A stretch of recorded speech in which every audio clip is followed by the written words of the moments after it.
Bonsoir à chacune et chacun de vous qui êtes présents à cette assemblée, une assemblée tout à fait spéciale qui arrive à la conclusion d'une consultation sur un projet particulier de construction, une modification et d'occupation d'un immeuble pour un projet de développement, ce qu'on appelle le PPC-MOI. Vous allez l'entendre dire cette abréviation-là plusieurs fois ce soir, mais c'est effectivement un projet particulier qui demande une mesure particulière.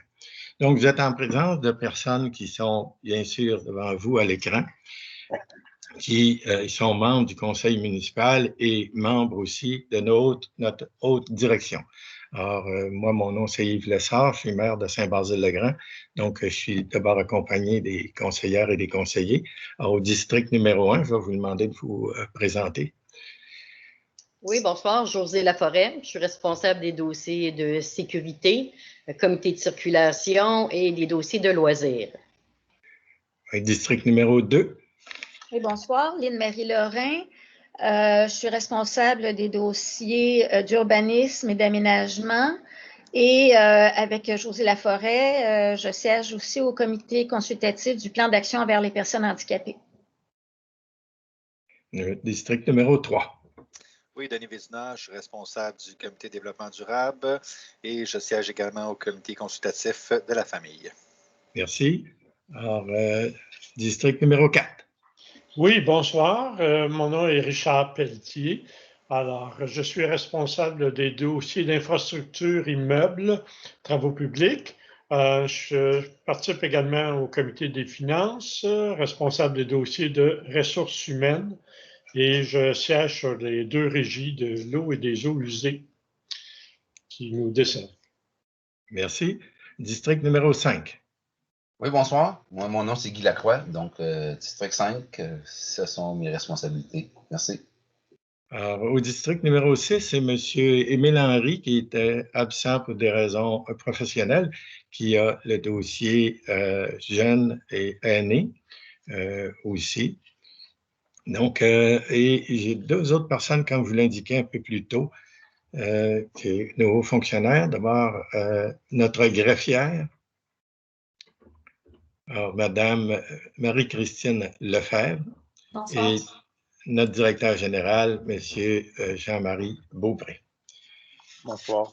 Donc, comme je l'indiquais au début, c'est cette séance-là et nous amène à la conclusion d'une consultation qui, normalement, consultation qui a lieu sur une période plus limitée en dehors de la période de pandémie. Comme vous avez constaté, nous sommes toujours en vidéoconférence, donc toujours dans le cadre du décret gouvernemental.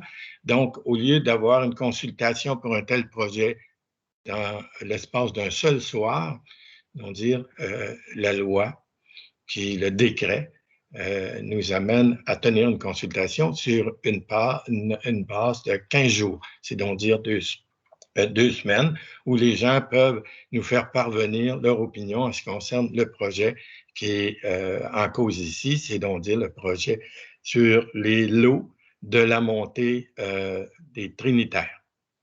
Donc, le comité d'urbanisme maintenant, vous allez en entendre parler pour les personnes qui sont moins familières. Donc, chaque municipalité, conseil municipal, il y a différents comités consultatifs et d'opinion et de recommandations aussi. Alors, vous allez le voir tantôt, les responsabilités que chacun des membres du conseil porte nous sont souvent aussi accompagnés d'un comité qui travaille avec ces personnes conseillères-là. Dans le présent dossier, c'est le comité consultatif d'urbanisme. Alors, lorsqu'on dit comité consultatif d'urbanisme, veut dire aussi service d'urbanisme. Donc, dire nous avons avec nous notre directeur de l'urbanisme, qui pensait que je pense que je l'avais oublié, mais c'est pas le cas, Monsieur Philippe Chrétien, qui est ici. Alors, d'entrée de jeu, je dois vous dire que tous les comités travaillent de façon très rigoureuse, mais cette année, c'est un des comités, je pense, qui a porté les dossiers les plus lourds, les plus complexes et les plus exigeants. Pas parce qu'on veut ce comité-là ou encore le conseil veut faire du zèle par rapport à certaines obligations sur différents projets, parce que nous y sommes aussi contraints. Alors, lorsqu'un promoteur nous présente un projet, c'est sûr qu'il y a des droits. Il y a des droits et qui sont à l'intérieur d'une réglementation spécifique.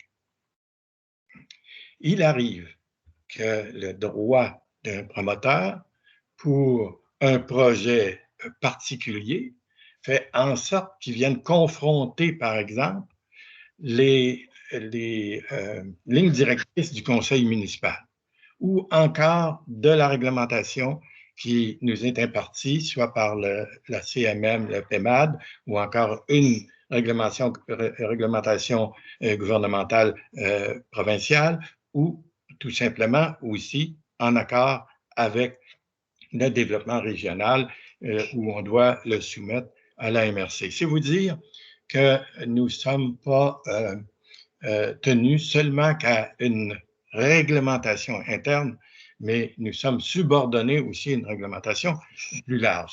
Il arrive qu'il y a des projets, comme je le disais plus tôt, qui viennent confronter des directions qu'on a prises, par exemple des engagements qu'on a pris. Parmi ces engagements-là, c'est des engagements qui sont plus larges que nous, okay, de densification. Pourquoi densification? Alors, pour les gens qui sont moins familiers, c'est de faire en sorte de, lorsqu'on fait du développement le plus possible, faire en sorte de regrouper ces développements-là près des services de transport en commun, des voies cyclables, c'est donc dire les infrastructures de mobilité active aussi. Donc, il faut tenir compte de ça. C'est tout ça qu'il faut tenir compte. Autre chose aussi, c'est lorsqu'on fait du développement, se soucier des îlots de chaleur. Toutes les villes sont aux prises avec ça. Les développements que nous avons faits dans le passé, en fonction de la réglementation qui existait, il y a beaucoup d'îlots de chaleur qui se sont développés en cours de route. Alors, nous avons travaillé récemment sur un îlot de chaleur important, et nous le faisons toujours en ce qui concerne le développement qu'on appelle développement Messier-Savard. Il y a une îlot de chaleur très importante là. Donc, le comité d'urbanisme a dû tenir compte du fait qu'il faut limiter ces îlots de chaleur-là. La façon de limiter ça, c'est d'essayer de faire en sorte aussi de limiter les stationnements, le nombre de stationnements en surface. Okay? En faisant en sorte aussi que ces développements-là soient, comme je le disais tantôt, à proximité des voies de circulation, particulièrement les voies de circulation à mobilité active, c'est-à-dire dire les parcours, par exemple, cyclables, piétonniers, etc., etc. Et là, je le répète aussi, le plus près possible des transports en commun. Donc, les promoteurs, comme je le disais plus tôt, ont des droits. Les droits sont à l'intérieur des cadres déjà définis. Lorsqu'on se rend compte que le projet qui nous est proposé, c'est un projet qui ne permet pas de rencontrer ces objectifs-là de densification, ces objectifs-là, par exemple, de limiter les zones, les îlots de chaleur, créer aussi des accès à des parcs, développer des parcs et tout ça. Alors, une des responsabilités du comité d'urbanisme, c'est d'étudier ce projet-là et faire en sorte qu'il concorde avec ses objectifs et aussi l'intérêt de la population, bien sûr. Donc, ce faisant, lorsque le comité nous recommande, par exemple, veut nous recommander des projets des modifications semblables, il y a un outil qui est mis à la disposition des municipalités qu'on appelle le PPC-MOI. C'est donc dire, j'ai l'acronyme, mais c'est le projet particulier de construction, de modification et d'occupation d'un immeuble pour un projet de développement. Donc, c'est ça qu'on appelle le PPC-MOI. On dit pour permettre à la municipalité, par le truchement de son comité d'urbanisme, de faire en sorte de rencontrer les obligations que j'indiquais un peu plus tôt, parce qu'on n'a pas le choix. Donc, c'est un instrument, un outil pour pouvoir faire ça. Et aussi, se soucier que ça se fasse en limitant le plus possible les inconvénients dans le territoire, dans le quartier aussi, et que ça se fasse au bénéfice du citoyen. Alors, c'est tout un tour de force. Il y a un travail inouï qui a été fait par le comité d'urbanisme à cet égard-là, et je vous inviterai à porter attention, très attention aux réponses qu'on va vous donner. Parce que pendant cette période des 2 semaines-là, il y a beaucoup d'entre vous qui avaient interpellé le conseil municipal sur des préoccupations, des inquiétudes que vous avez. On a ici vos interpellations, nous les avons non seulement notées, mais les réponses qu'on va vous donner, vous allez les avoir aussi sur le site web de la municipalité pour faire en sorte que le parcours soit complet. Donc, il y a une des questions, vous allez voir en cours de route, qui m'est posée parfois, dire, oui, mais on n'a pas une interaction avec vous. Si, par exemple, on donne une opinion, on ne peut pas répliquer, par exemple, à votre réponse que vous donnez, parce que parfois, vous pouvez ne pas avoir raison. Alors, ce qui arrive parfois, c'est rare, mais ça peut arriver, on n'a pas raison. Mais effectivement, c'est manquant. Okay? Mais c'est pas manquant véritablement, parce que lorsqu'on a fait le premier PPC, moi, par exemple, en début d'année, du printemps, avec M. Savard, déjà, vous avez donné des réponses et des répliques par rapport aux réponses que nous vous donnions. Parce que ce sont tous des questions ou des réponses du même ordre. Pour ça, je vous dis, prêtez attention, souvent, c'est des réponses techniques, c'est des réponses d'obligation par rapport à la loi. Okay? Alors, mais nous, on va au maximum de ce qu'on peut aller pour faire en sorte, par exemple, qu'on atteigne les objectifs que je vous disais tantôt. Densification, éliminer les îlots de chaleur au maximum, créer un environnement social dynamique et plaisant pour la population, accès rapide à la mobilité active et accès rapide aussi au transport en commun. Voilà ce que je voulais vous dire d'entrée de jeu. Et on va prendre maintenant une à une vos questions. Vous allez voir qu'on les a regroupées par ailleurs, parce qu'étant donné qu'il y a plusieurs personnes qui ont posé la question identique ou similaire, mais avec des argumentaires qui reviennent, mais exprimés autrement, nous avons tenté de les regrouper comme tels, mais nous allons vous nommer quand même, vous allez vous reconnaître, et même si c'est pas la réponse n'est pas formulée telle que vous l'avez formulée, mais dites-vous que la question qui va être formulée ici, c'est la question telle que formulée par une ou un d'entre vous. On s'entend là-dessus? Voilà. Alors, c'est ce que je voulais vous dire d'entrée de jeu. C'est pas simple aussi, vous allez me voir tourner les pages. En excuse, parfois, ça va faire du bruit parce qu'on a essayé de faire ça dans un ordre cohérent.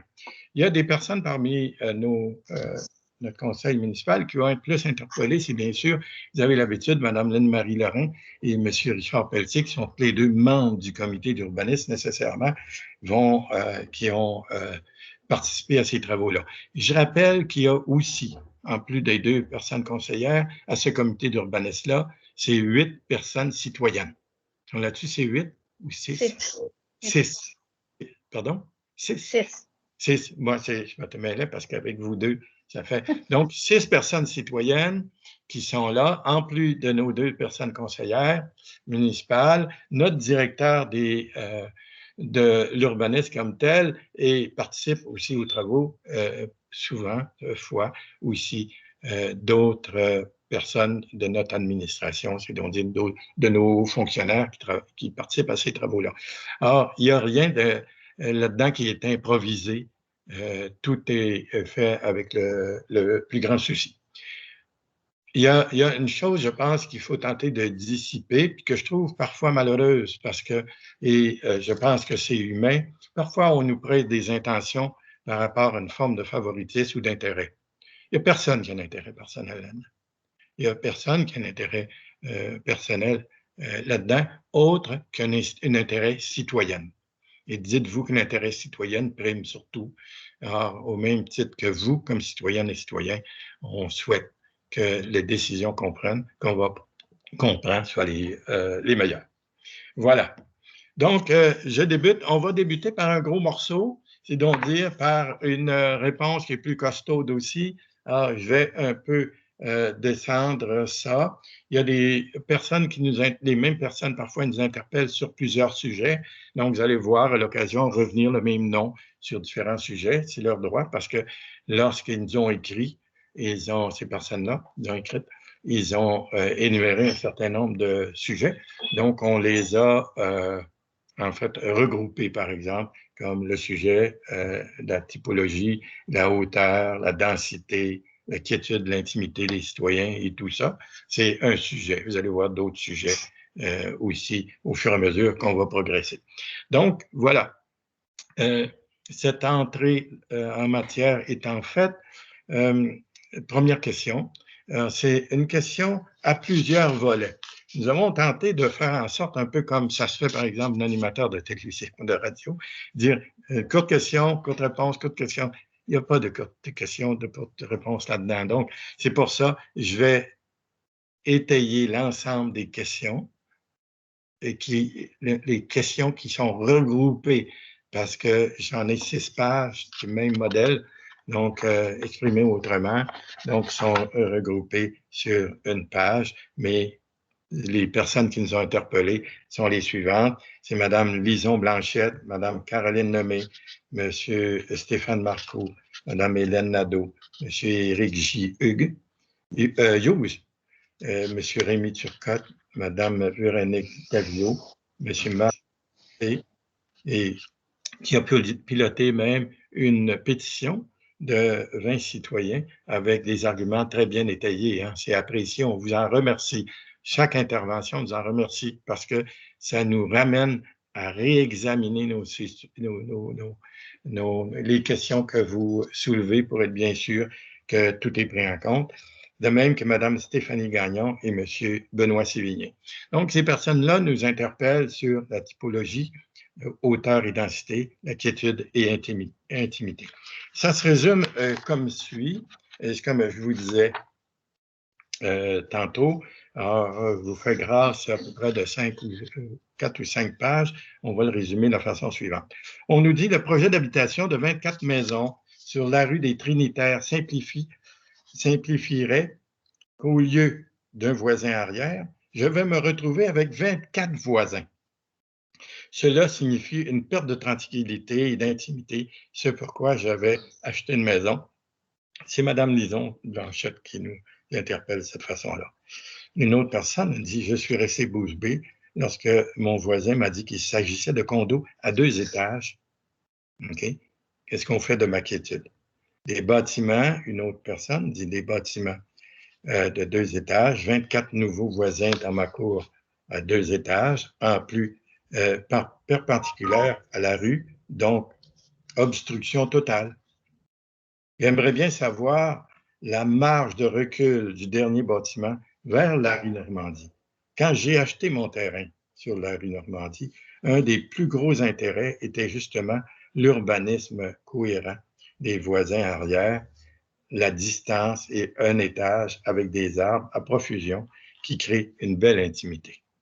Et ici, on ajoute, là c'est chacun qui, toujours dans la même lignée, c'est sûr que la dame qui explique le projet aimerait sûrement avoir un tel projet dans sa cour. C'est ce que je vous disais tantôt. S'il n'y a pas, je l'ai soulevé, j'en ai d'autres comme ça, il n'y a rien de ça. Je le soulève parce que Mme Lorrain, c'est elle ici qu'on interpelle, n'a rien à voir avec des intérêts personnels. Si on avance des choses semblables, il faudra en faire de la démonstration. Nous, on est aux premières loges, ça n'a rien à voir avec ça. Okay? Alors, si les bâtiments avaient un étage et étaient dans le même sens que les semi-détachés, qui seront voisins vers le Montpellier, l'impact visuel et obstructif serait beaucoup moindre et acceptable. Impact pour nous, les voisins de la rue Normandie. la perte des impacts, la perte d'intimité, bruit de 24 maisons au lieu de 3, soleil dans ma cour. Alors, tous les restes de ce quadrilatère est à un étage et c'est bien en même temps parce que ça nous permet de corriger des choses où il y a des prétentions qui ne sont pas exactes. Okay? Alors, tout le reste de ce quadrilatère est à un étage. Tous les autres semi-détachés disent sont un étage comme le zonage existe et le permet. Alors, le changement de zonage et de dérogation à tour de bras. Je suis donc complètement en désaccord, etc., etc. Donc, pour le reste, on se répète ici. Donc, pour ce bloc-là, voilà l'allure des interventions, le sens des interventions. Et je vais demander à Mme Lorrain, effectivement, de faire ce premier tour de piste. Et je vous demande d'être attentif parce qu'on a convenu d'essayer de situer véritablement les enjeux et que vous puissiez effectivement évaluer l'impact de tout ça. Je pense que parfois, souvent, lorsqu'on n'a pas, on ne prend pas soin véritablement d'être attentif, il nous dit des choses importantes qui nous échappent. Madame Lorrain. Oui, bien, je vous remercie, Monsieur le maire. Premièrement, comme vous venez de le mentionner, je voudrais mettre la table, disons, voir avec les citoyens pourquoi on arrive à présenter un PPC-moi. Un peu tout le processus. Et ça va vous permettre de comprendre finalement pourquoi on vous présente un projet qui peut vous paraître avec des mesures dérogatoires, mais si vous suivez bien ce que je vais vous mentionner, vous allez comprendre pourquoi on en arrive à présenter un PPC-moi. Alors, lorsqu'un promoteur vient rencontrer nos services d'urbanisme avec l'intention de développer un lot, le service peut l'orienter vers une solution plus acceptable en fonction de ce qui est déjà construit dans la zone en question. Alors ici, le promoteur désirait développer 3 lots qui sont déjà bâtis et les redévelopper. L'expression redévelopper, là, ça veut dire refaire quelque chose sur un lot qui a déjà été bâti. Alors, c'est possible pour un promoteur de le faire sans demander aucune modification de règlement. Le zonage le permet déjà. Si le service de l'urbanisme n'avait pas réorienté le promoteur, la demande de permis de construction n'aurait jamais remonté jusqu'au conseil municipal et il n'y aurait pas ce soir une assemblée écrite de consultation. Pourquoi? Bien, parce que la grille des normes et usages dans la zone 224H permet en effet, en situation de redéveloppement et pour un lot de 1 demi-hectare et plus, de densifier à un minimum, je dis bien un minimum, de 30 logements à l'hectare. Ici, les 3 lots forment un ensemble de terrain qui fait 0,58 hectares. Donc, nécessité de faire un minimum de 16 logements sur ce terrain-là, au minimum, 16 logements au minimum. Dans un cas de redéveloppement, il est permis déjà, à notre grille de normes et usages, de faire du 3 étages. Pour 16 logements à 1,5 cases de stationnement par logement et 6 cases de visiteurs, on a l'obligation de faire 30 cases en surface parce que 2 édifices de 3 étages pour un total de 16 logements obligent de faire des logements en sous-sol, 2 logements au sous-sol, 2 logements au rez-de-chaussée, 2 au premier, 2 au troisième pour un total de 8 logements et 2 édifices, ça fait un total de 16 logements. Ce qui empêche évidemment de faire des stationnements en sous-sol. Donc, on serait obligé, on se serait retrouvé avec 2 édifices de 3 étages chacun et 30 cases de stationnement extérieur avec, évidemment, îlot de chaleur. Aujourd'hui, on a une première journée de canicule. Alors, les stationnements extérieurs amènent ces effets d'îlot de chaleur. Et évidemment, parce qu'on aurait eu des stationnements extérieurs avec 2 édifices, il y aurait eu très peu d'aires d'agrément, gazon, aménagement paysager, etc. Donc, cette solution respectant le règlement de zonage aurait été très peu acceptable dans le quartier et avec raison. C'est pourquoi le service d'urbanisme a réorienté le promoteur vers le PPC-MOI qui permet de créer son propre zonage pour un projet particulier comme ici. Maintenant, pourquoi le zonage, présentement, permet 3 étages et un minimum de 30 logements à l'hectare dans un quartier où il n'y a que du 1-2 étages en majorité? Il y a d'autres choses aussi, mais en majorité, c'est ce qu'on retrouve. Et évidemment, présentement, il y a moins de densification que 30 logements. Bien, parce que depuis 2012, il y a une volonté des paliers supérieurs, CMM, MRC, gouvernement provincial, de densifier près des couloirs métropolitains de transport en commun et de rentabiliser les infrastructures routières. Alors, ce n'est pas une décision municipale, c'est une décision des paliers supérieurs auxquels la municipalité doit s'astreindre. Alors, la municipalité ne peut que se conformer à ces règles. Ici, le service de l'urbanisme et le comité consultatif d'urbanisme ont fait en sorte que le projet soit bonifié et acceptable pour les résidents du quartier, sans voir arriver 2 édifices de 3 étages et 30 cases de stationnement en surface. Alors, le CCU, le comité consultatif d'urbanisme, a veillé à ce que le projet soit d'une hauteur égale ou moindre avec la résidence au nord du projet, qui fait 2 étages. Le CCU a veillé à ce qu'il n'y ait pas d'îlot de chaleur et qu'il y ait davantage d'aires d'agrément. Et évidemment, s'il n'y a pas de stationnement de surface, il n'y a pas de phare d'automobile dirigé vers les fenêtres des résidences en arrière-lot sur de Normandie. Le CCU a veillé aussi à ce que les marges de recul soient respectueuses des arrière-lots en préservant la quiétude des voisins.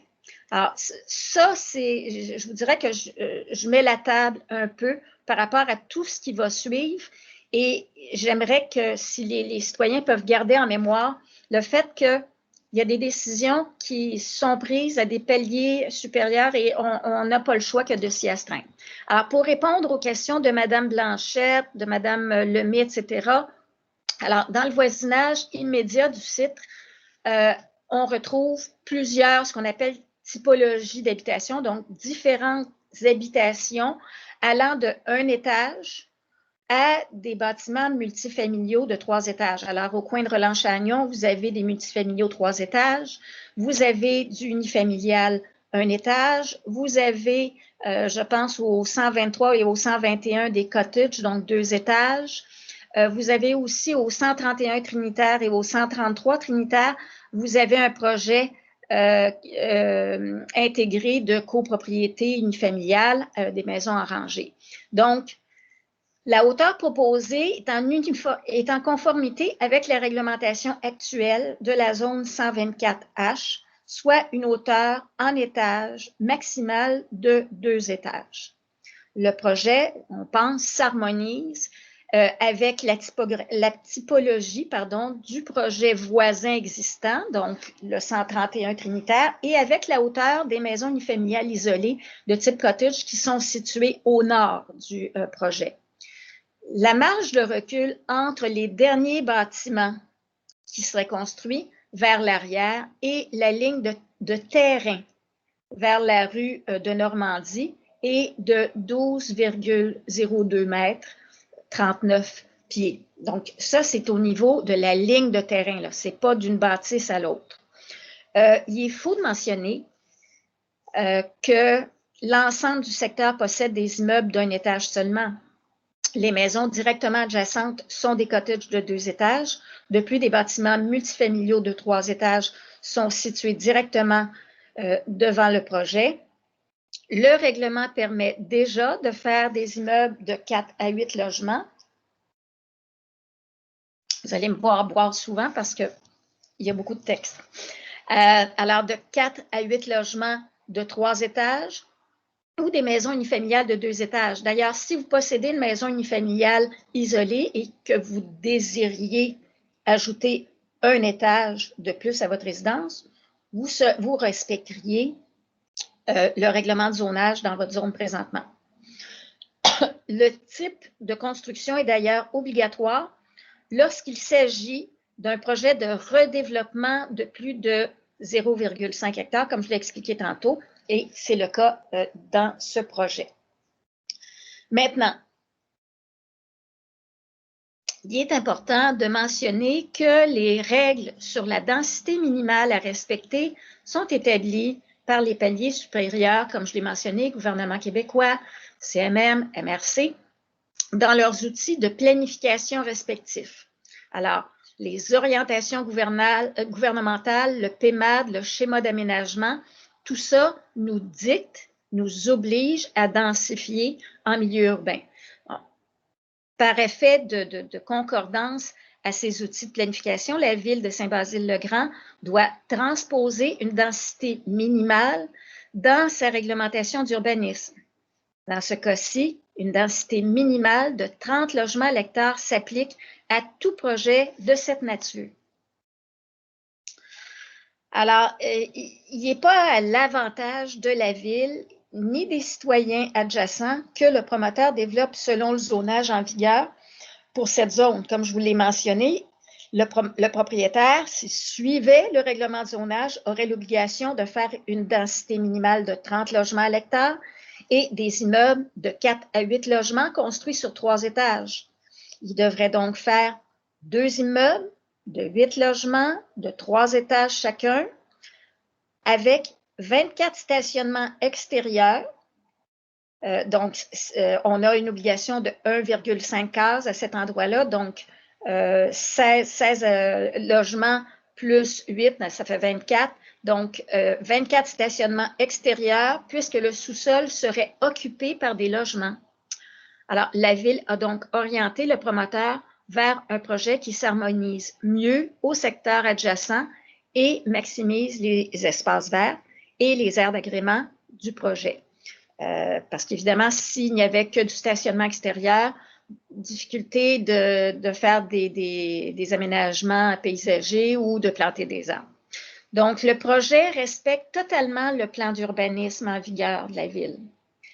Les nouveaux bâtiments ne feront pas d'obstruction à la vue. Ils auront 2 étages seulement. Et d'ailleurs, l'édifice qui est le plus au nord, là, il y a sur la façade de Trinitaire, est plus bas que le cottage du 123 Trinitaire. Donc, 2 étages seulement, comme le règlement le permet actuellement. Donc, le nombre d'étages, il n'est pas dérogatoire, donc il ne fait pas partie du PPC-MOI. Nous vous invitons évidemment, si vous voulez avoir plus de détails, à communiquer avec le service d'urbanisme si jamais vous aviez d'autres questions. Maintenant, Monsieur le maire, je pense qu'on avait d'autres questions. Est-ce qu'on les avait abordées? Monsieur Lessard? Hey, j'étais en pleine conversation avec moi-même, là. Je m'excuse. Oui. J'avais fermé mon micro. J'avais fermé mon micro pour ne pas déranger. On avait d'autres questions, hein, je pense. Justement, oui, vous l'avez abordé un petit peu dans cette zone-là, c'est l'intimité. Il y a un souci, effectivement, de ce côté-là. Alors, ce qu'on nous dit, les mêmes personnes qui nous ont interpellés au début, de 3 bungalows, on passera à 24 unités avec un étage supplémentaire et tout ça dans un espace restreint. Ce projet menace clairement notre intimité que nous avons dans notre cour arrière, puisque le conseil municipal semble disposé à surseoir à plusieurs règlements qu'il a lui-même votés au fil des années. Est-il prévu une dérogation pour s'assurer que la clôture des voisins soit suffisamment haute pour que nous préservions un temps soit peu notre intimité? Ici, on ne parle pas d'une clôture de 6 pieds de hauteur, mais d'au moins 12 pieds. Que prévoit le plan qui nous qui ne nous sont pas accessibles, dis-je, tel que formulé ici. Bref, nous sommes en faveur de développement de la ville de Saint-Basile-le-Grand, même si ce développement se fait à proximité de notre propriété, mais toujours avec le souci de l'intimité. Madame la. Oui, alors, tout projet de construction peut évidemment générer des inconvénients pour le voisinage. D'ailleurs, durant la construction, la Ville va s'assurer que le promoteur respecte la réglementation en matière de nuisances, d'occupation du domaine public. Alors, évidemment, lorsqu'il y a de la construction, il risque d'avoir une occupation du domaine public.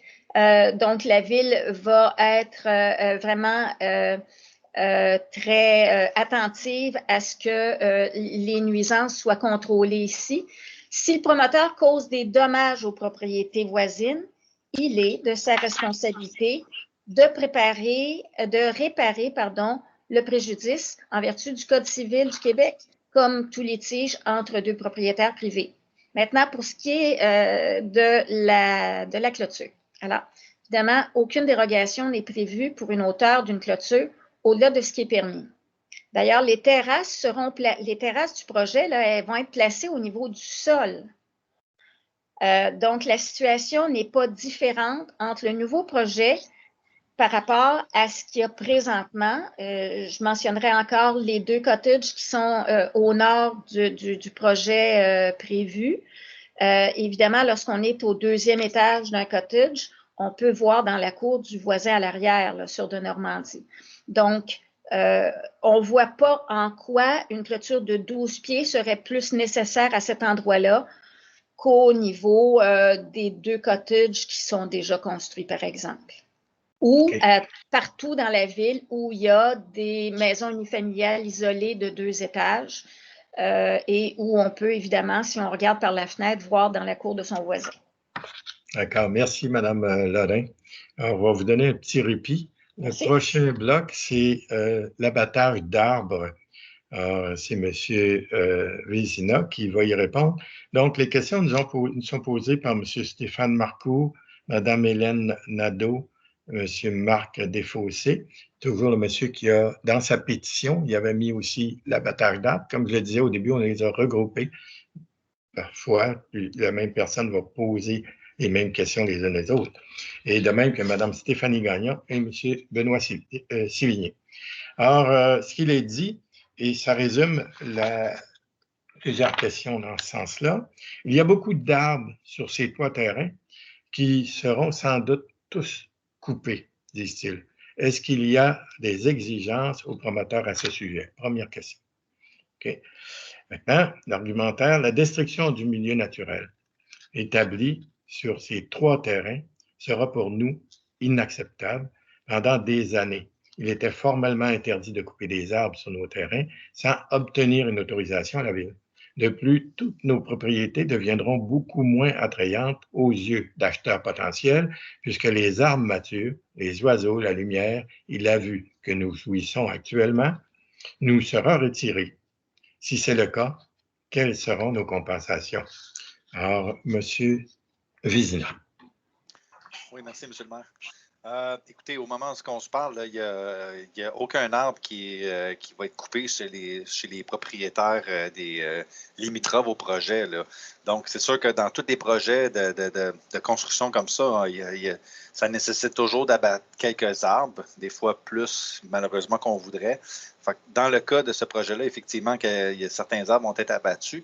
Par contre, ce qu'on nous répond, c'est que comme toutes les nouvelles constructions, ils vont être assujettis à la réglementation qui demande que des arbres soient plantés là, sur les nouveaux lots. Donc, ici, on parle, là, si je me réfère à la réglementation, donc il doit être compté au moins 1 arbre par 7 mètres linéaires de terrain ayant un frontage avec une voie de circulation.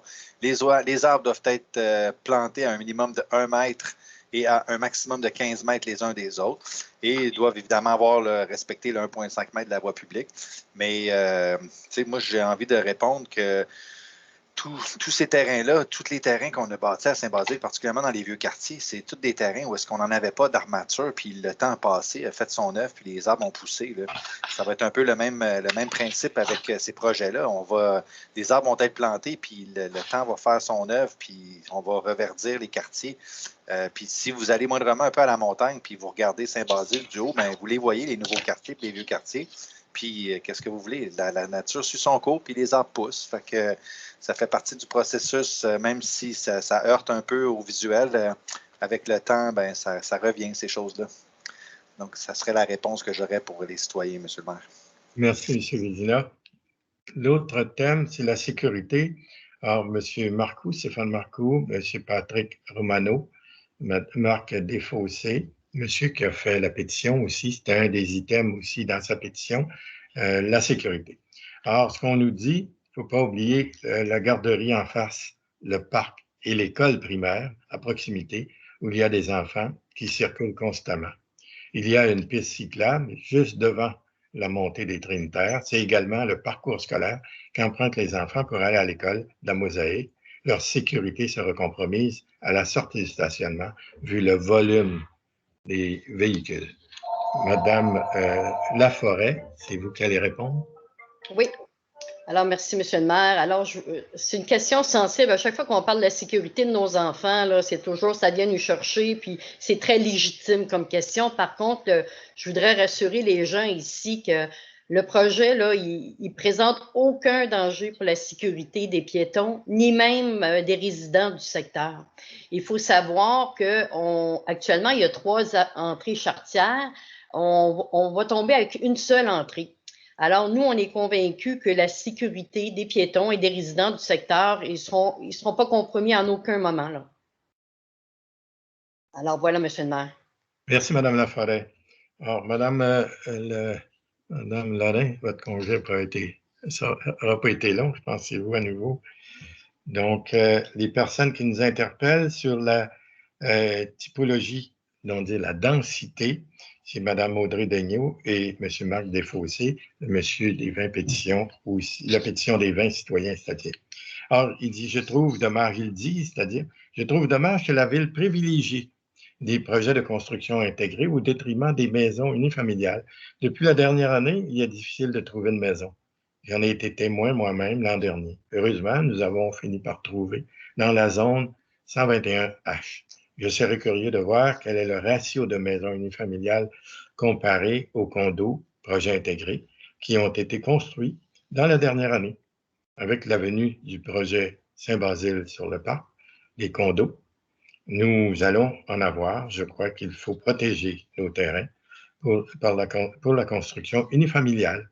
Un condo, une maison en rangée, c'est bien beau lorsque nous commençons notre vie d'adulte, mais avec les enfants, une maison avec un terrain adéquat est beaucoup mieux. Alors, voilà, ça poursuit dans cette même lignée-là. Alors, peut-être nous rappeler que le projet cité, voici les réponses et préoccupations. Madame Lorrain. Oui. La question elle aurait pu être répondue aussi par Denis Vézina, qui est très préoccupé par la nécessité de garder nos citoyens, autant nos jeunes que nos aînés, ce qu'on appelle en anglais les empty nesters, là, ceux dont les enfants sont partis.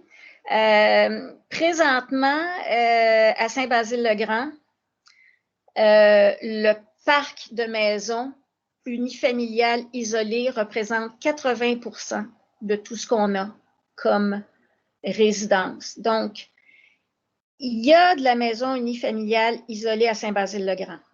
Alors, si on veut répondre à la demande en logement pour différentes classes de ménages, il faut qu'on crée de nouveaux types d'habitation. Donc, les maisons en rangée et jumelées permettent de favoriser et d'intégrer différents groupes sociaux économiques de citoyens à travers un quartier. Et c'est l'objectif d'un bon plan d'urbanisme. Et je vais vous donner un exemple. Un jeune qui est né à Saint-Basile-le-Grand, qui a passé toute sa vie à Saint-Basile-le-Grand, qui quitte le foyer et qui veut rester à Saint-Basile-le-Grand, il y a peu de logements pour une personne comme ça. Une jeune famille qui veut avoir une première maison et accéder à la propriété, il y a peu de résidences comme ça. Peu de personnes peuvent s'offrir une maison unifamiliale isolée comme premier achat. Alors, ce qu'on veut, nous, c'est garder notre monde ici à Saint-Basile-le-Grand et évidemment offrir ce qu'on appelle plusieurs alternatives de typologie résidentielle, donc plusieurs types de résidence. D'ailleurs, c'est pour ça qu'on a récemment, au printemps, permis dorénavant dans les maisons unifamiliales isolées la réalisation de logements accessoires pour offrir un plus grand choix de résidences à Saint-Basile-le-Grand. Bon, de plus, les normes environnementales et de densité minimale imposées par les instances supérieures, là, on en a parlé tantôt, ont pour objectif de rentabiliser les infrastructures existantes et contrer l'étalement urbain. En quelque part, c'est une vision de développement durable. Construire uniquement des maisons unifamiliales isolées irait complètement à l'encontre des orientations gouvernementales en matière d'aménagement de territoire.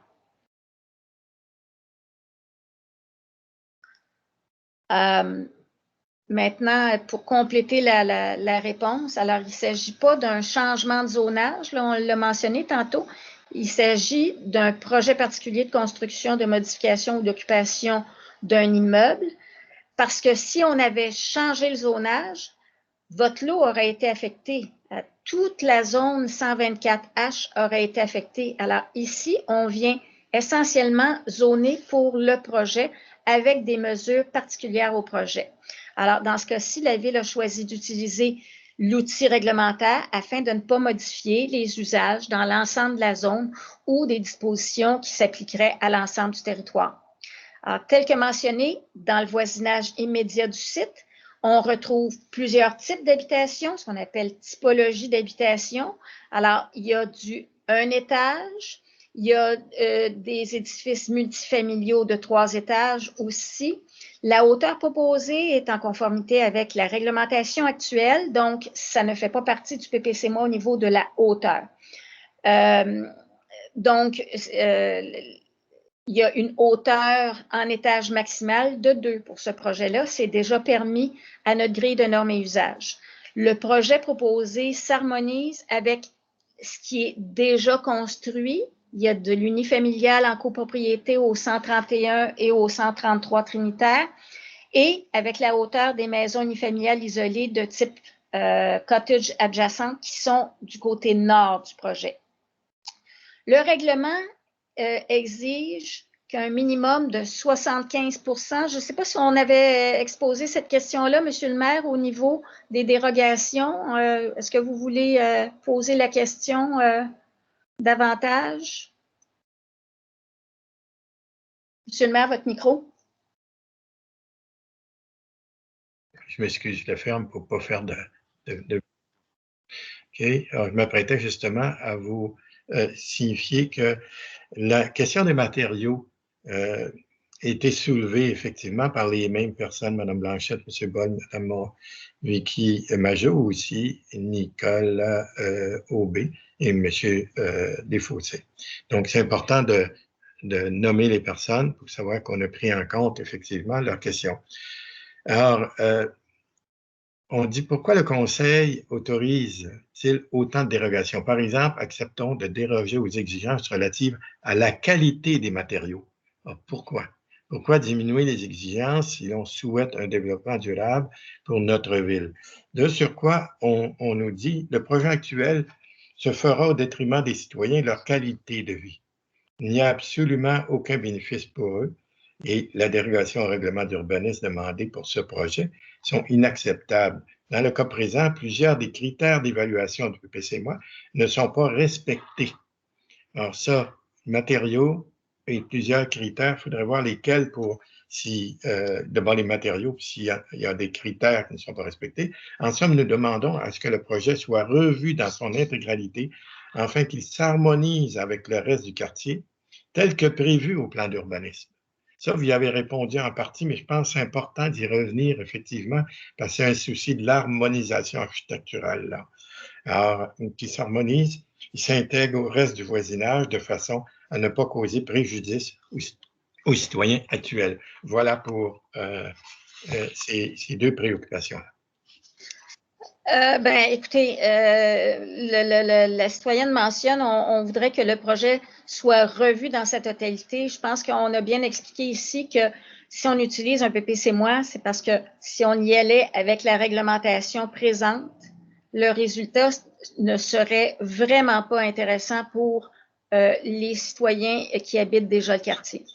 Alors ça, je pense qu'on a déjà expliqué en long et en large là, ce point-là. Pour ce qui est du règlement au niveau des matériaux, oui. Bon, l'objectif de cette réglementation-là, c'est évidemment que les constructions soient de qualité. On veut que le parc immobilier à Saint-Basile-le-Grand représente des constructions de qualité. Donc, le règlement exige qu'un minimum de 75% de la surface de tout mur extérieur au niveau du rez-de-chaussée soit recouvert d'un matériau de classe A. Qu'est-ce que c'est les matériaux de classe A? C'est les matériaux de qualité comme la brique, la pierre, etc. Donc, ce sont des matériaux de qualité. Alors, en effet, dans le projet, les murs extérieurs avant et arrière ne sont pas recouverts de 75% de matériaux de classe A. Par contre, sur les murs avant, les matériaux de classe A se retrouvent à l'étage, donc au deuxième. Et donc, le pourcentage en est augmenté.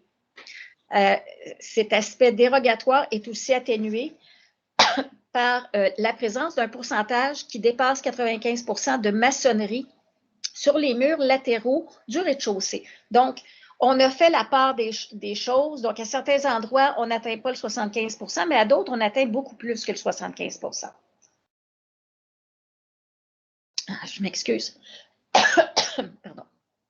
Alors, l'outil réglementaire qui est le PPC-MOI permet justement d'ajuster et d'adapter les normes rigides d'un règlement de zonage selon un projet particulier et son architecture particulière. Ça donne plus de latitude au comité consultatif d'urbanisme ainsi qu'à l'architecte dans le projet. Donc, tel que mentionné précédemment, il n'est pas l'avantage de la ville et des citoyens adjacents que le promoteur développe selon le zonage en vigueur pour cette zone. En effet, afin de respecter le règlement actuel, le propriétaire aurait l'obligation de faire une densité minimale de 30 logements à l'hectare, comme on l'a mentionné, puis je mentionne tout le temps, c'est une densité minimale.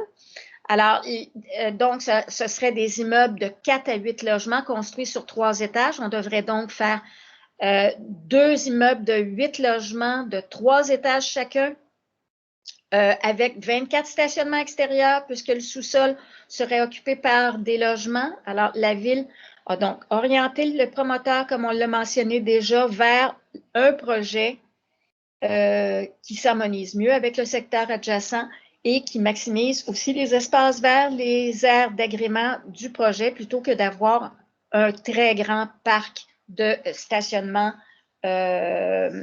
extérieur. Voilà, Monsieur le maire. D'accord, merci. Alors, un autre point, les gens ont vraiment le souci de s'assurer effectivement de l'impact de ce projet-là. Celui-ci, le thème ici, c'est le drainage. C'est Mme Blanchette et M. Stéphane Marcoux qui nous interpellent là-dessus. On dit, j'aimerais signaler que le terrain arrière de ma maison est déjà problématique puisque la hauteur originale a été surélevée. Et ce terrain s'égoutte dans ma cour. Il dit, je veux savoir si le niveau projeté du terrain, quel est le niveau projeté du terrain par rapport au nôtre, Monsieur Pelletier? Oui, oui, ce sont de bonnes questions. Évidemment, je ne peux pas parler du cas particulier des citoyens là, qui parlent qu'il y a une problématique existante. Je vais parler du nouveau projet. En fait, c'est assez simple. Il n'y a aucun projet qui peut entraîner une augmentation du ruissellement puis de l'écoulement naturel des eaux. Et ça, c'est pas juste une réglementation de municipale Saint-Basile-le-Grand, mais c'est dans le Code civil du Québec. Alors, ce n'est pas permis. Alors, le développeur va devoir soumettre ses plans de drainage à la ville qui vont être vérifiés par nos services techniques.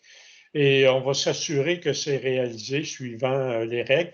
Mais comme je vous dis, c'est une règle du Code civil du Québec. D'accord. Merci, M. Pelletier. La prochaine, c'est aussi déterminant dans ce processus-là, c'est la procédure de consultation. Vous savez que beaucoup de choses reposent sur cette procédure-là. D'abord, avoir l'avis citoyenne aussi, puis s'assurer on respecte aussi tous les paramètres de la loi à cet égard-là. Alors, c'est Mme Lison Blanchette, Mme Caroline Lemay, Mme Nathalie Boyce, M. Stéphane Marcoux, Mme Stéphanie Gagnon et M. Benoît Sévigny, de même que Mme Vanessa Bévalakia. Alors, l'interpellation est la suivante. Voilà des projets qui vont avoir des impacts à long terme et pour lesquels le conseil municipal n'a pas jugé pertinent de prendre des moyens plus importants pour informer la population. Je pense qu'on en a parlé au tout début. Alors maintenant, on va pouvoir vous informer en ce qui concerne tous les paramètres légaux de la consultation comme telle. C'est notre greffière, Mme Marie-Christine Lefebvre, qui va vous répondre là-dessus. Alors, on nous dit aussi, plus important, si ce n'est des démarches citoyennes, une infime partie de la population sera informée. Alors, si ce n'était pas, selon eux, les citoyens, ils ne seraient pas informés. La ville avoisinante déploie des efforts et des méthodes plus efficaces pour aviser les citoyens, surtout dans les circonstances actuelles, avis dans les journaux, lettres, infolettes, etc.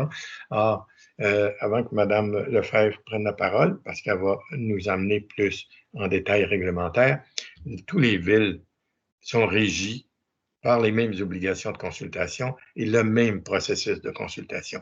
Alors, si vous nous comparez avec d'autres villes, effectivement, ce sont toutes les villes. Il y a, bien sûr, la municipalité peut ajouter, si elle veut, de l'information complémentaire, mais à l'intérieur du processus mis en place en temps de pandémie, je pense on est beaucoup plus avantagé, moi, à mon avis, si on compare avec le processus régulier, une consultation un soir.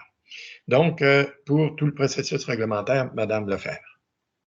Merci, M. le maire. Donc, pour les prochaines étapes, on va adopter un second projet de résolution à la séance du 7 juin. Dans la semaine qui va suivre, donc probablement aux alentours du 10 juin, vous allez voir paraître un avis public sur le site Web qui annonce la possibilité de tenir un référendum. Donc, on demande aux gens de nous envoyer des signatures pour exiger la tenue d'un registre. La période pour produire une demande de participation à un référendum, si l'avis public est publié le 10 juin, va se terminer le 25 juin. M. le maire vous l'a expliqué. Donc, on a des périodes de 15 jours grâce à la pandémie. Donc, les étapes subséquentes vont bien sûr dépendre du nombre de signatures que nous aurons reçues. Alors, on invite les citoyens à se tenir informés via le site Web et les avis publics. Puis, on va également faire un topo lors de la séance du 5 juillet prochain.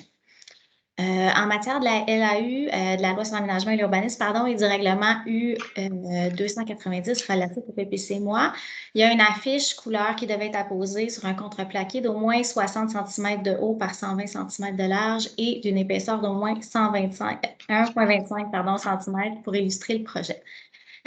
Donc, comme la Ville souhaitait bien informer la population, on a exigé des dimensions plus grandes que ce que la loi prévoyait, ce que notre règlement prévoyait. Donc, on a exigé des dimensions de 122 cm, donc 4 pieds de haut par 8 pieds de large pour l'affichage du projet. On a aussi suivi toute la procédure qui était prévue par le règlement sur les PPC-MOI et la loi sur l'aménagement et l'urbanisme. Et il y a plusieurs informations que vous pouvez également consulter sur le site Web. Et sachez que le service du greffe est toujours disponible, tout comme le service de l'urbanisme, pour répondre à vos questions en cours de projet.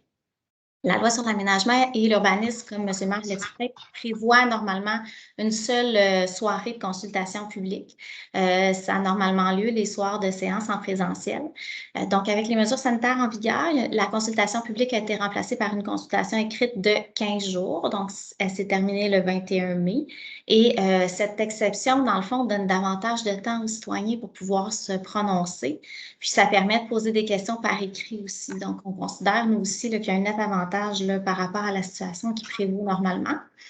Et on a également annoncé la consultation lors de la dernière séance du Conseil. On a fait paraître un avis public, il y a une affiche qui a été installée, comme je l'ai mentionné, sur le site de construction et il y a une infolette, de même que le site web de la Ville qui transmet toute l'information pertinente aux citoyens. Merci, Mme Lefebvre. Alors, Monsieur Chrétien, je pense qu'ici, c'est pertinent que vous puissiez répondre. Ici, on dit qu'en tant que citoyen, nous devons respecter la réglementation en place. Je considère que les nouveaux projets devraient être soumis aux mêmes obligations. Donc, on revient toujours à ce questionnement-là ou cette préoccupation-là. On a comme une inquiétude que la réglementation ne soit pas suivie. Alors, pour des raisons de sécurité, nous dit-on, d'accroissement de circulation, de nuisances, de réglementation, ce sujet-là, les personnes, c'est Mme Vicky Auger, Mme Stéphanie Gagnon et M. Benoît Sivigny, alors, nous interpellent pour signifier ces inquiétudes-là. M. Chrétien. Je vous rappelle que M. Chrétien, oui, je vous rappelle, M. Chrétien, notre directeur d'urbanisme. Allez, M. Chrétien. Monsieur le maire. En fait, ce que j'allais dire, c'est que c'est dans l'objectif d'un PPC-moi, c'est justement fait pour ce type de projet-là. Donc, ça vise à permettre, sous certaines conditions, qu'un projet soit réalisé, malgré le fait qu'il déroge à certaines dispositions du règlement d'urbanisme qui est plus rigide, comme le zonage, par exemple. Donc, le PPC-moi, c'est justement un outil qui est mis à la disposition des municipalités par la loi sur l'aménagement et l'urbanisme. Qui sert, dans le fond, à autoriser un projet qui n'est pas conforme sur certaines dispositions de la réglementation, mais qui respecte les principaux objectifs du plan d'urbanisme, comme c'est le cas actuellement. Pardon. Donc, c'est un outil vraiment qui est utile et qui est idéal pour les projets de requalification et les projets qui présentent des caractéristiques particulières, comme c'est le cas dans ce projet-ci. Il permet, dans le fond, d'encadrer le développement au cas par cas, si on veut. Donc, c'est comme un zonage qui est créé directement pour le projet, un zonage qui est particulier pour le projet. C'est donc dans la nature même là, du projet particulier ou du PPC-moi, dans le fond, qu'un projet soit approuvé avec une liste de conformité. C'est dans la nature même du type d'outil réglementaire, si je peux dire.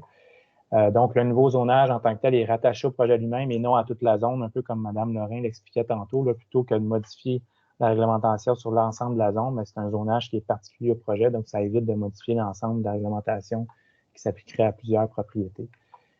Donc, c'est dans la pratique habituelle là, d'adopter une réglementation comme ça. Donc, dans ce cas-ci, justement, l'objectif, c'est justement la ville qui a choisi d'utiliser cet outil-là puis qui a proposé aux promoteurs d'utiliser cet outil-là pour éviter des conséquences plus importantes sur l'ensemble de la zone. On parle ici de la zone 124H. Voilà. D'accord. Merci, M. Chrétien. Alors, j'ai oublié de prévenir M. Beaupré parce que je pense que le prochain sujet, je vais lui confier la réponse. C'est au sujet des écoles, M. Beaupré, pour pas que vous soyez trop inquiet. Je sais que vous avez fait la démarche, là. Alors, c'est Mme Véronique Darvaux et Mme Caroline Châteauneuf qui s'expriment de la façon suivante. Alors, Mme Darvaux dit de plus, vous êtes au courant qu'on nous demande de transférer des enfants de la Mosaïque vers l'école de la Chanterelle pour l'année prochaine. Des enfants qui perdront leur école, leurs profs et surtout leurs amis, sans même que ce soit leur choix. Alors, Mme Châteauneuf nous dit, je souhaite par la présente signifier mon opposition au projet de remplacement de 3 bungalows par 24 unités d'habitation sur la rue des Trinitaires, tant que mesures tangibles et efficaces n'ont pas été prises pour désengorger la circulation de ce secteur scolaire de surcroît. Et pour régler le manque de place à l'école Mosaïque, un tel projet est irresponsable et irrespectueux des citoyens du quartier. C'est pourquoi il s'y oppose. Alors, c'est que M. Beaupré avait fait les démarches de vérification pour la capacité d'accueillir ces jeunes-là dans nos écoles présentement, pas qu'ils aillent à l'extérieur de la municipalité. M. Beaupré. Effectivement, selon les discussions qu'on a eues avec le Centre de service scolaire, les données qu'on nous a transmises démontrent que le nombre d'élèves du primaire est en baisse depuis 2015 et prévoit une diminution qui va se poursuivre au moins jusqu'en 2025. Cette année, les écoles de Saint-Basile permettent d'accueillir tous les élèves et le centre prévoit une baisse d'environ 80 enfants au total sur les 4 prochaines années. Avec ces prévisions-là, le centre de service scolaire utilise habituellement le calcul d'un enfant par 3 logements. Il y a 24 maisons unifamiliales dans le projet. Nous pouvons donc estimer à 8 le nombre d'enfants d'âge scolaire qui sera ajouté au projet. Donc, selon le centre de service scolaire, aucune modification ou agrandissement des écoles n'est nécessaire si le nombre d'enfants supplémentaires est inférieur à 125. Évidemment, ça peut obliger des déplacements dans les écoles, là, mais ça, c'est pas c'est le lot tant qu'on n'atteint pas 125 élèves de plus. Merci, M. Beaupré. Et puis, ici, il y a un souci aussi sur l'impact de ces projets-là, sur l'évaluation des propriétés. Alors, c'est Mme Lison Blanchette à nouveau, Mme Caroline Lemay, M. Stéphane Marcoux, Mme Audrey Daigneault, qui nous interpellent de la façon suivante. À dire, cela signifie aussi une diminution de la valeur de ma maison. Alors, ce que nous sachions, c'est qu'il n'y a pas de diminution de valeur et l'expérience qu'on a de développement des quartiers à date n'a pas engendré de diminution de valeur des municipalités, des résidences environnantes. Je ne vois pas pourquoi, nous ne voyons pas pourquoi ça serait le cas ici, d'autant plus que ce sont des maisons quand même de qualité. Donc, l'autre question qui est subsidiaire, comme dirait l'avocat de la Couronne, avez-vous aussi pensé à une compensation financière pour les désagréments vécus par le voisinage en mitoyen 131 des Trinitaires, incluant les 44 Normandie? Allez-vous également vendre nos propriétés? Allons-nous éventuellement vendre nos propriétés aussi aisément? Donc, non, il n'y a pas de dédommagement. En fait, c'est la même chose que lorsque, dans tout secteur, il y a un développement complémentaire. Il n'y a pas un dédommagement qui est attribué aux gens qui sont déjà sur place. Alors, il va y avoir des dédommagements, par exemple, si le développement cause préjudice, par exemple, à la propriété, dans le sens réel du coût, briser, par exemple, une partie de la propriété et tout ça, il va y avoir des dédommagements par le contracteur, parce que ça va être sa faute, mais une dépréciation qui est due, par exemple, au désagrément de dire, moi, avant ça, je voyais le voisin, mais ça, il n'y a pas de compensation. Ça serait un cas unique, en tout cas, je pense, dans les annales, s'il y avait des compensations pour ce type de choses-là. Donc, nous en sommes au niveau de la circulation. Alors, il y a deux blocs très importants et nous les avons regardés presque à la fin. Et c'est d'abord la circulation et le stationnement. Alors, la circulation, je pense que Mme... attendez un peu, je vois Mme Laforêt. OK. S'absenter quelques secondes. Le conseil municipal reconnaît une chose, c'est qu'il y a une problématique de circulation à Saint-Basile-le-Grand qui est due d'abord par l'accès à la 116 dans les heures de pointe. Comme on sait, le flux de circulation qui vient du côté est, qui vient des autres villes, est déjà présent. Est déjà présent, c'est un fait, nous le reconnaissons, et c'est avec l'MTQ qu'on devra trouver des solutions, mais qu'ils devront trouver des solutions parce que cette condensation-là ou des circulations vient des municipalités à l'est. Ça émane pas de Saint-Basile. Saint-Basile ont réussi à sortir. C'est pas ça. L'autre problème, c'est un problème de secteur en termes de circulation. Nous, on veut au conseil municipal que ça soit bien clair. On est conscient de ce problème-là. Et le problème est existant depuis quelques années. Il s'est accru. Et les citoyens nous en font part. Et les citoyens nous en font part tel qu'on l'observe nous-mêmes, entre autres le projet SICAM qui a été réalisé et qui continue à se développer a eu un impact. Vous allez voir, il y a plusieurs choses. Mais avant même ce projet-là, le problème existait. Donc, il y a pour notre part une préoccupation d'essayer de voir des types d'avenues pour régler ce problème-là. OK? Alors, c'est de modifier, par exemple, les paramètres de circulation et modifier éventuellement les infrastructures routières comme telles dans le secteur. Et ça ne se fait pas un tour de main. Et Mme Laforêt va pouvoir nous faire part aussi des démarches qu'on est en train de faire, le processus qu'on a entamé pour pouvoir faire face à cette préoccupation-là. Donc, et plusieurs personnes en font part. M. Stéphane Marcoux, Mme Hélène Nadeau, M. Hugo Bellavance, Mme Nathalie Boy, M. Houche, Mme Vicky Mongeau, M. Rémi Turcotte, M. Patrick Romano, Mme Véronique Darvaux. Et oui, je continue ici. Mme Karine Châteauneuf, M. Nicolas Aubé, M. Marc Desfossés, Mme Stéphanie Gagnon, M. Benoît Sévigny et Mme Vanessa Balvelacqua. C'est pourquoi que je vous les nomme. Je répète ce que j'ai dit au début, c'est pour bien être conscient qu'on répond aussi à une de ces préoccupations-là que vous allez manifester pour la plupart d'entre vous. Et c'est le sujet sur lequel nous avons été le plus interpellés. Donc, la façon suivante, je résume. Il y a une intervention là, qui se fait à quelque part. Là, Donc, de la façon suivante. Donc, tel que je le disais un peu plus tôt, il y a beaucoup, on a beaucoup élaboré sur ce sujet-là. Donc, je vais le résumer de la façon suivante. Tel qu'écrit par une des personnes. Trafic accru sur Trinitaire, qui est déjà complètement congestionné aux heures de pointe.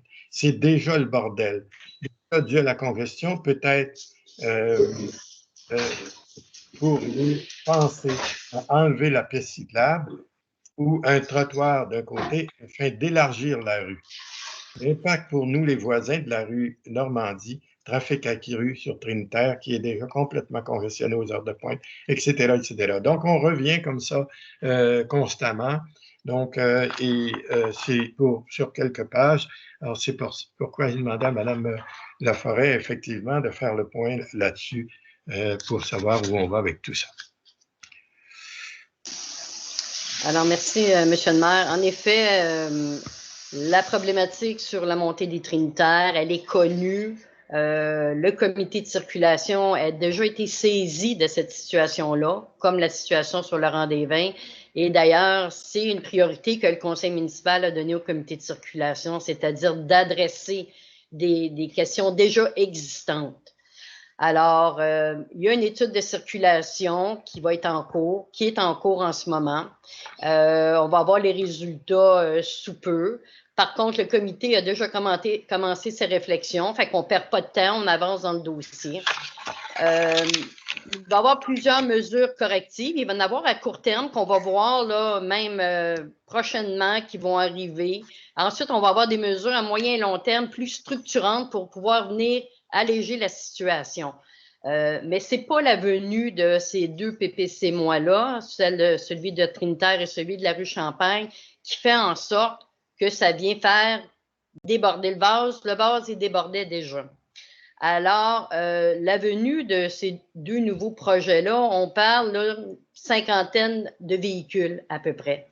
Et il faut savoir que dans cette circulation-là, beaucoup de citoyens vont utiliser le vélo, la marche, le transport en commun. Alors, de ce chiffre-là, probablement que ça va être même diminué.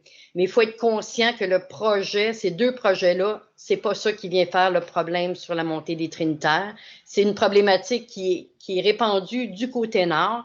Et avec l'étude de circulation, on va pouvoir venir corriger un certain nombre de choses. Alors, je sais qu'on essaye de vous rassurer, mais vous allez voir qu'à court terme, je pense qu'on va y réussir. D'ailleurs, vous allez voir ceux qui vont nous suivre en séance publique. Déjà, pour le rang des vins, on a des mesures qu'on va annoncer aujourd'hui. Alors, la montée des Trinitaires, ça va être la même chose. Dans un avenir très court, on aura des solutions qui vont commencer à apparaître. Alors, voilà, Monsieur le maire. D'accord, merci. Et je rappelle effectivement qu'il y a environ 6300 véhicules par jour qui passent cette partie-là. On estime à peu près 48 à 50 véhicules qui s'ajouteraient, ce qui serait peu. Mais comme un de nos collègues disait, quand c'est déjà beaucoup, c'est déjà trop. Alors, c'est pour ça que vous avez tout à fait raison comme approche aussi. Et les gens, effectivement, je pense que Mme Laforêt, vous avez pris connaissance aussi, qui nous rappelle que présentement, en temps de pandémie, c'est beaucoup moins utilisé. Alors, l'appréhension, c'est que ça s'ajoute au moment où les gens seront moins en télétravail que présentement. Voilà. Donc, je Vous avez couvert assez bien et très rapidement tout ce bloc-là. Je rappelle que toutes les personnes qui ont posé ces questions-là, il y en a beaucoup. OK, je vous ai nommé tantôt. Alors, on a pris en compte chacune de vos interpellations et les réponses qu'on vous donne seront sur le site web de la municipalité. Alors, vos questions seront sur le site web, les réponses seront sur le site web. Pour faire deux choses, bien sûr, pour bien sûr que vous soyez en mesure de constater qu'on a répondu à votre interprétation d'une part, et d'autre part, que vous puissiez en tout temps vous référer aux réponses qu'on vous a données. Monsieur le maire, il nous restait une question concernant les cases de stationnement. J'arrive là. Ah, je m'excuse. Moi, je tourne ma page parce que pour distribuer les noms, vous n'avez pas besoin de le faire, vous le voyez en ligne. Mais merci, hein, j'aurais pu l'oublier, mais non, je l'ai ici. Oui. Alors, c'est justement vous, Madame Lorrain, qui allez être appelée à y répondre. Alors, étant donné que c'est quand même un autre sujet sur lequel on est interpellé très fortement par trois personnes, M. Marc Desfossés, Mme Stéphanie Gagnon et M. Benoît Sévigny. Alors, ils nous disent comme ceci. Pour arriver à une telle densité, on doit recourir à des stationnements souterrains. On ne respecte pas de règlement qui exige qu'au moins 25% de l'ensemble des cases de stationnement doit être dans les aires de stationnement en commun extérieures. On dire, je ne sais pas si c'est leur intention, mais c'est l'insistance de mettre des stationnements extérieurs. Je ne pense pas que ce soit ça la volonté comme telle. On compte donc ajouter un total de 53 stationnements souterrains, 2 par unité, 5 pour les visiteurs. Où se stationneront, dis-je, les voitures des visiteurs et ou livreurs une fois les 5 espaces occupés? Et comment les ambulances et le service d'urgence se rendront rapidement aux unités du fond, comme aucune route ne s'y rend? Alors, ça, c'est M. Desfossés et Mme Gagnon et M. Sévigny. Ils disent, en effet, la densité du projet est hors norme pour accommoder de futurs résidents de ces 24 logements. On prévoit un stationnement souterrain. Alors, Mme Nadeau dit, pollution lumineuse, les phares de voitures qui vont arriver dans ma chambre à coucher, etc.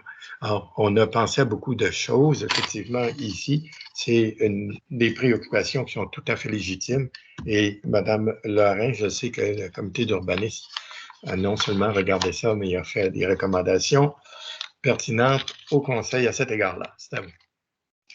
Oui, écoutez, je ne suis pas sûre de comprendre la première question de M. Desfossés concernant l'obligation d'avoir 25 de l'ensemble des cases de stationnement à l'extérieur. Moi, je pense, et le service de l'urbanisme ainsi que le comité consultatif d'urbanisme et les membres du conseil sont convaincus que en ayant des cases de stationnement souterraines, on évite l'effet des îlots de chaleur. Puis je le répète, présentement, à l'extérieur, il doit faire 33 degrés avec un indice humidex presque extrême. Alors, ce qu'on a visé par ce projet-là, c'était, bon, premièrement, il y a une obligation d'avoir 36 espaces de stationnement, là, parce que dans le quartier, c'est 1,5 cases de stationnement par logement. Donc, 24 logements plus la moitié, 12,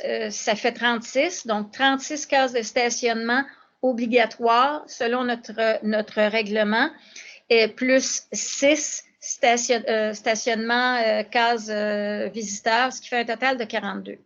Le projet, lui, il vise 2 cases de stationnement par logement.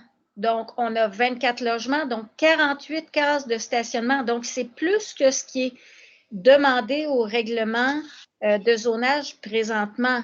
Donc, 48 cases de stationnement et 5 visiteurs, pour un total de 53 cases qui se retrouvent en sous-sol, donc sans effet d'îlot de chaleur.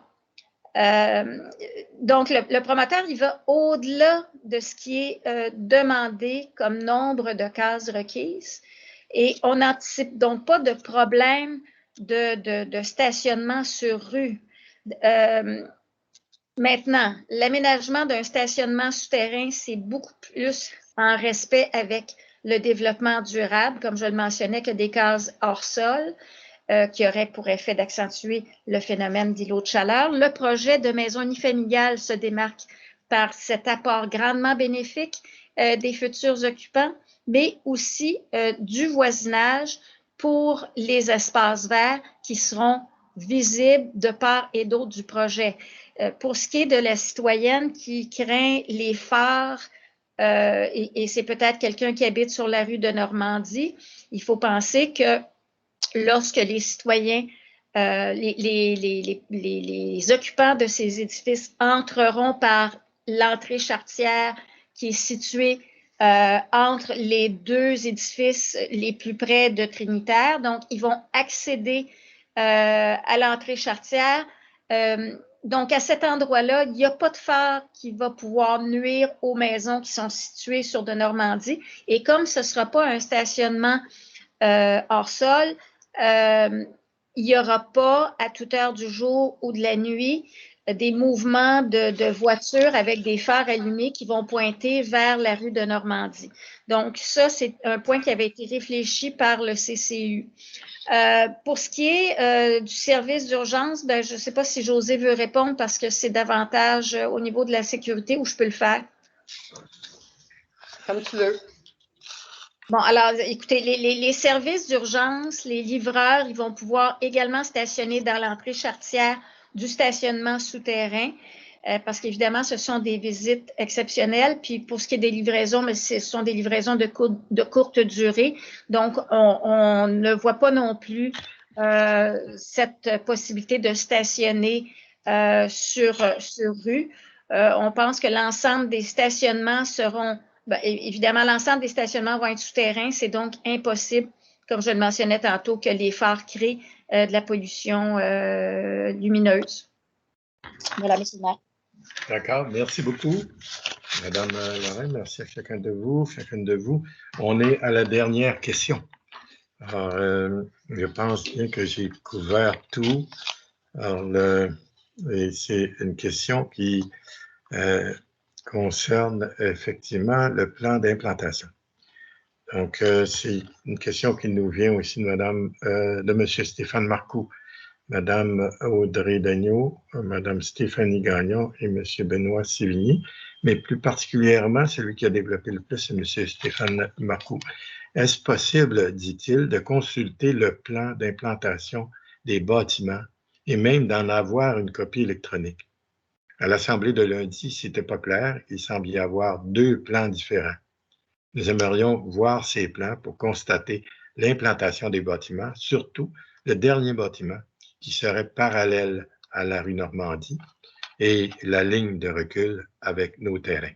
Donc, étant donné que c'est plus technique sur le plan légal, je demandais à Mme Lefebvre, notre greffière, d'y répondre. Oui, merci, M. le maire. Donc, toutes les demandes relatives à l'obtention d'un plan doivent faire l'objet d'une demande d'accès à l'information. Donc, je vous invite à nous faire parvenir votre demande au service du greffe par écrit si vous voulez obtenir une copie des plans d'implantation. D'accord. Alors, à moins que je ne m'abuse, je pense qu'on a tout couvert. Donc, à nouveau, je remercie les citoyennes et les citoyens qui nous ont fait parvenir leur opinion, qui se sont effectivement, ils ont pris la peine de nous écrire, nous exprimer pas seulement leurs questions, mais leurs appréhensions, les observations, leurs commentaires. Alors, c'est très riche pour nous en termes d'informations aussi, de préoccupations que vous avez de votre côté. Je réitère aussi que vous pouvez, dans quelques jours, vous allez pouvoir avoir accès parce que il va falloir confiner les réponses parce qu'il y a beaucoup de réponses qu'on a données cet après-midi, qu'on a développées, c'est donc dire fur et à mesure, on avait les éléments de base, mais maintenant, on va les mettre sur papier, mais ça va être textuellement ce qu'on a dit cet après-midi en termes de réponse. Donc, vous aurez effectivement ce document-là sur le site web de la municipalité, soit questions de votre part et réponses, ou observations de votre part, préoccupations et réponses. Donc, vous allez pouvoir aller consulter effectivement ces réponses-là en tout temps. Je réitère aussi ce que j'ai soulevé au début et ce qui a été largement aussi présenté par Mme Lorrain notamment, c'est les obligations que nous avons. Alors, il n'y a rien d'improvisé là-dedans puisque nous sommes contraints sur le plan réglementaire par des obligations qui sont municipales, bien sûr, un règlement municipal qui est conditionné, bien sûr, à ce qui nous est imposé en bonne partie ou donné comme orientation par les paliers supérieurs, dont la CMM et le gouvernement provincial, et aussi se conformer à la planification régionale aussi. Je rappelle aussi que nous avons pas seulement des objectifs, mais des engagements envers un développement harmonieux qui tient compte d'une densification qui élimine au maximum les îlots de chaleur et qui permettent aux gens qui vont venir y habiter avoir facilement des infrastructures pour mobilité active, aussi accès au transport en commun. Et je vous invite à porter attention à ces éléments-là, parce que parfois, on croit que le fait d'intervenir, puis qu'on ait cette possibilité-là d'intervenir, que pour le conseil municipal, il nous est possible de changer les choses très radicalement.